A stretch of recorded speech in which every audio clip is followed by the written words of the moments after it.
pessoas elas gostam de arte, mas elas não levam tão a sério o artista quanto elas gostam da arte que é feita por aquele artista. Infelizmente. Infelizmente. Então, às vezes, o reconhecimento vem quando você está numa emissora mais popular, mais famosa, quando você está num grupo mais de renome, quando a sua obra está num lugar de maior visibilidade. Então, assim, os artistas que estão, as pessoas que têm um sonho de ser artista, nem todo mundo valoriza ou leva a sério aquele sonho, aquela proposta. Então, quando eu optei pela licenciatura, eu tinha estudado 3 anos na companhia do Grupo Pontapé de Teatro. E a licenciatura ela veio como um leque de oportunidade, porque eu pensava, se não der o teatro, se não der como ator, como artista, eu vou ser professor. Entendeu? Então aí foi onde que a licenciatura, que o ensino entrou para mim. E entrou de uma forma tão potente, mas tão potente, que hoje eu tenho um lema comigo, que a educação, o ser educador, é um estilo de vida, não é um momento, não é uma situação, não é um lugar.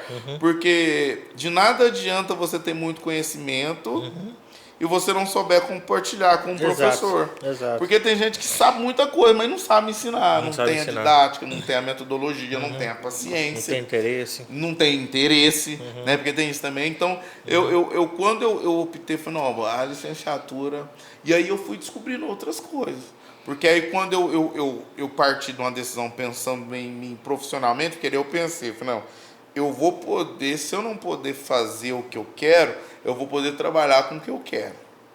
Porque se eu não vou poder fazer, tipo, viver do teatro, da arte, da televisão, eu vou preparar pessoas para viver disso.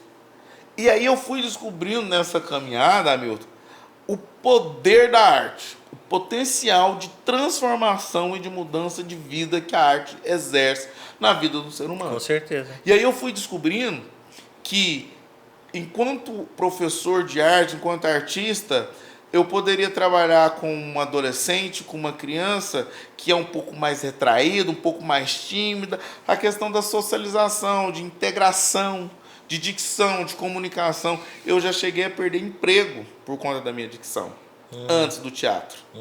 Né? Eu fiz umas etapas lá, passei, eu estava doido para entrar na empresa. O fonoaudiólogo não me aprovou. Que isso, que isso. Sabe? Então, assim, hoje, graças a Deus, eu agradeço muito a Deus, ao teatro, à arte, né? Porque foi me preparando. Quando eu fiz o meu primeiro espetáculo, eu vejo hoje ele, eu quase não entendo, e não é porque o áudio é antigo, não. Não, é porque realmente não traz essa técnica, essa clareza de projeção de voz, de dicção, de articulação. Então eu fui descobrindo que eu poderia trabalhar isso. E eu fui descobrindo que a sociedade ela tinha essa dificuldade, socialmente falando.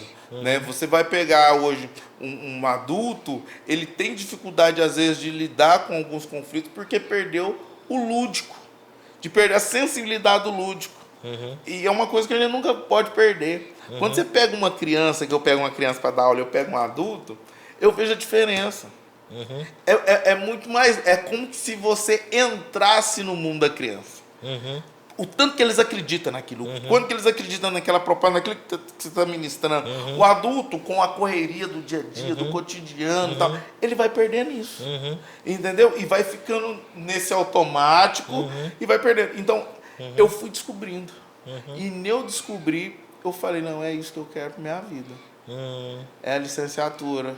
E inclusive, eu deveria até levar mais a sério, porque já era para não ter terminado meu curso de teatro, mas por uma questão ou outra profissional, teve a questão da pandemia também, né? Não podemos ignorar isso, mas já era para mim, alguns já terminaram, alguns que eram contemporâneos da minha época já terminaram, já seguiram a sua vida, alguns na área, outros não, mas assim, eu tenho tido essa oportunidade de estar, né, no meio, de ministrar aula, de estar em lugares de relevância ministrando aula, né, de teatro.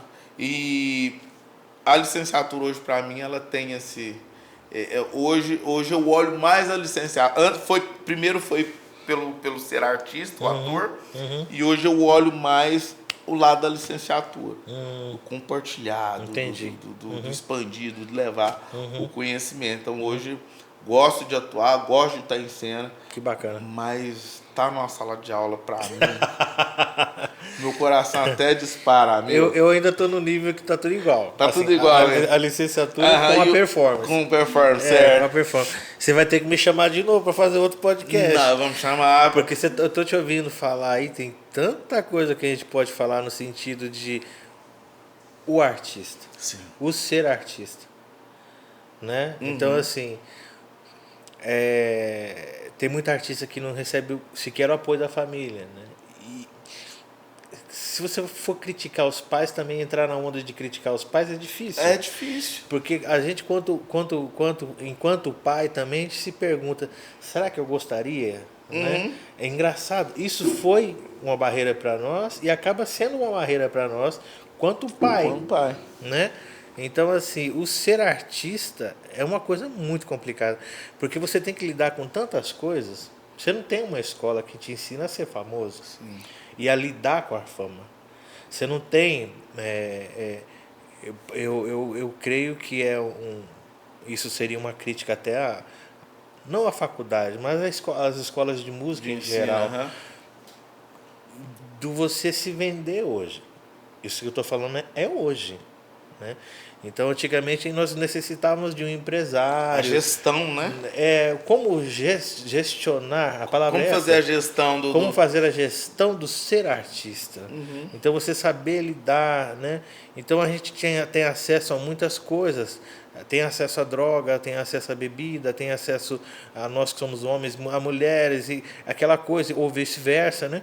Então, assim, é muita coisa para você lidar e não tem uma escola para isso. Você vai se preparando ao longo. Nem sempre você acerta, algumas vezes você erra, né? Algumas vezes você acerta também, mas o ser artista, isso é uma coisa muito... É um papo muito, muito importante que a gente teria que levar também, assim, que a gente está levando, né? De uma certa forma.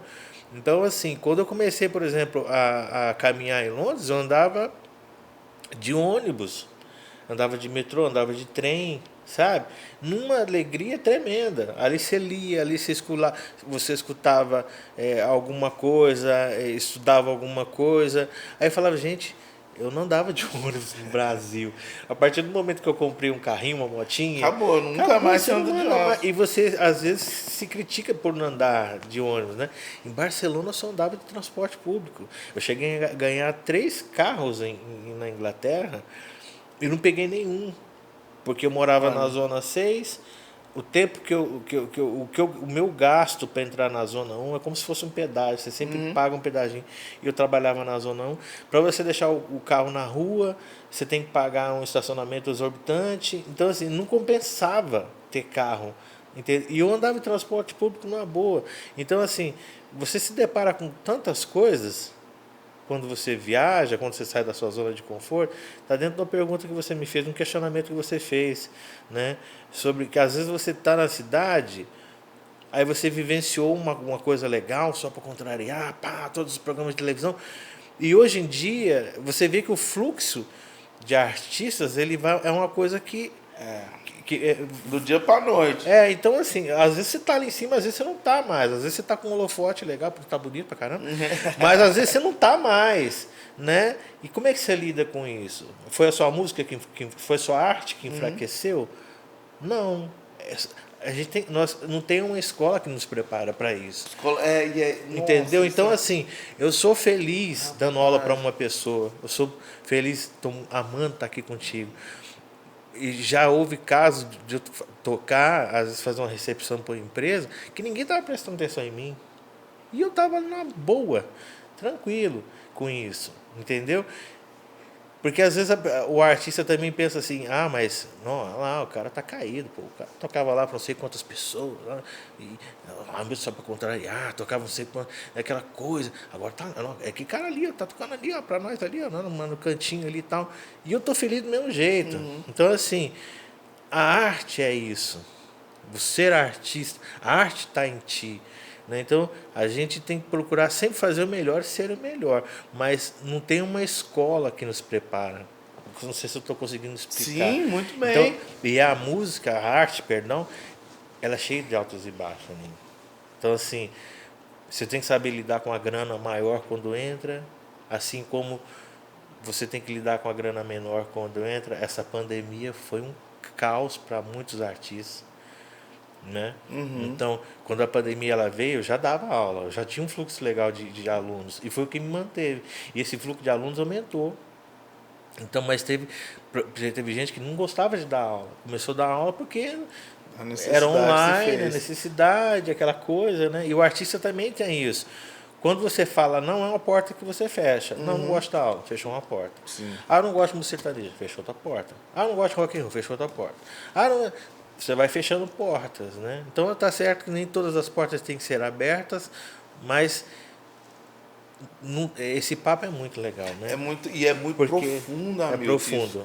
Porque essa questão da gestão... Da família que eu te falei, que eu poderia ter aprofundado. Né? Isso, porque... Você foi apoiado pela família? Então, lá, como é que foi? Agora quem está entrevistando sou eu. Não, mas é uma pergunta interessante, amigo. É uma pergunta interessante, eu gosto de falar sobre isso. Seu irmão tá ali. Tá ali ouvindo. Se eu falar alguma bonitão, coisa, cara. E mais bem ainda. Se eu falar alguma coisa que não tá, é porque viu tudo. Se fosse mais novo, você podia disfarçar, né? Mas é o mais velho, viu tudo. Porque é o seguinte, porque lá em casa, nunca a gente, socialmente falando, e trazendo lá para dentro da minha casa, a gente não é preparado socialmente, emocionalmente, e profissionalmente falando, para ser feliz. A gente é preparado para prover, para ganhar dinheiro. Então não interessa o que você faz, você tem que trabalhar. Não interessa como eu não estou falando que não tem que trabalhar, eu estou falando que tem que trabalhar. E eu nunca tive preguiça, sempre trabalhei, sempre gostei de trabalhar. E eu sempre tive uma ligação artística muito grande com diversas manifestações culturais, né? Com congada, meu pai levava a gente muito na época que tinha festa de congada lá no Uberlândia Clube, na época do Uberlândia Clube, ali na Santos Dumont. E você acha que um dia seu pai se perguntou, tipo assim, acho que eu levei demais pro congado? Então, mas olha você ver, o tanto que é interessante. Porque tem a congada, tem a música na minha família, né? A gente tem uma família de muitos músicos, né? O Omar Floriano, o nosso tio saudoso João da Serra. Não sei se você conheceu o João da Serra, o pai do Jorge Milton. O Jorge Milton que toca o Lucas Reis e Tasso, o Wilton, o Ailton, o Netinho de Oliveira, que está com o projeto Misturadinho. Então, assim, a nossa família, a música é muito forte. A música na nossa família é muito forte. Quando eu fui para a faculdade, eu me formei em gestão pública. Então, ou seja, você já teve esse conflito. Só que é o seguinte, eu nunca tinha me aprofundado artisticamente nas áreas. Fiz capoeira, parava, mais por modismo mesmo.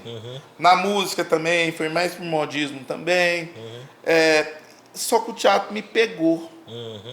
Me pegou porque quando eu comecei a estudar teatro, na minha família, eu posso estar enganado, mas eu acho que não.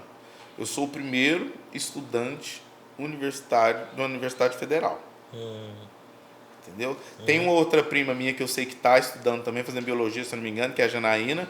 Mas numa escola na Universidade Federal, assim, eu tenho muitos primos, muita família. Quando eu fui para a universidade para estudar teatro, eu já era adulto.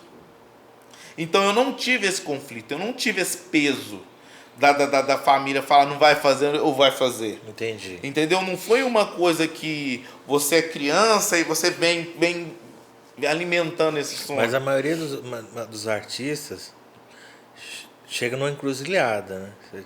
Tipo assim, será que eu vou conseguir comprar uma casa assim? Sim. Será que eu vou conseguir, né? Você teve esse conflito? Sim, até hoje eu tenho. Agora eu tô tendo. E acaba que a gente tem uma relação com o pessoal, graças a Deus, o nosso network, nosso leque de relação é muito grande. E aí, você vai conhecendo pessoas, você vai chegando aqui à porta da casa da pessoa, fala, o que é isso? Vai entrar um Transformers aqui nessa casa, de tão grande que é essa porta.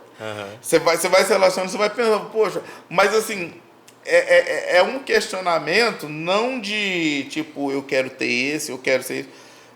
É de pensar, é de projetar. O que eu tenho que fazer para chegar aqui? Como que eu tenho que fazer para chegar aqui? Esse podcast, eu projetei lá atrás. Como eu vou fazer para chegar nesse momento? Maravilhoso. Entendeu? É essa projeção, é essa visão. Mas, é claro, até trabalhando o salariado, como eu trabalhava, porque é que nem eu disse anteriormente, a gente foi preparado para prover. E esse prover, você pensa, né? Não, velho, queria ter um carro.